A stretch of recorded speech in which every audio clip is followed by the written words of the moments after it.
বন্ধুরা, আপনারা কি জানেন ভগবান রামের আগে কোন কোন যোদ্ধা রাবণকে পরাজিত করে দিয়েছিলেন? নাম্বার 1, কিষ্কিন্ধার রাজা এবং বানররাজ সুগ্রীবের দাদা বালি। বালির কাছে এমন এক বরদান ছিল, যুদ্ধের সময় যে কোনো শত্রুর অর্ধেক শক্তি বালির শরীরে প্রবেশ করত। এই বরদান সে ইন্দ্রদেবের তপস্যা করে প্রাপ্ত করেছিলেন।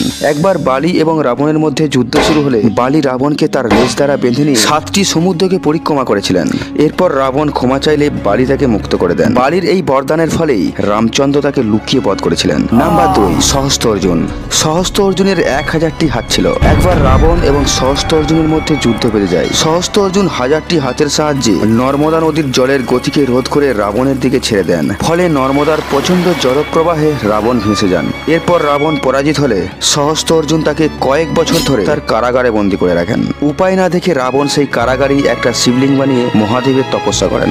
রাবণের তপস্যায় প্রসন্ন হয়ে মহাদেব তার শিষ্য পরশুরামকে নির্দেশ দেয়, আর পরশুরাম সহস্র অর্জুনের কারাগার থেকে রাবণকে মুক্ত করে আনেন।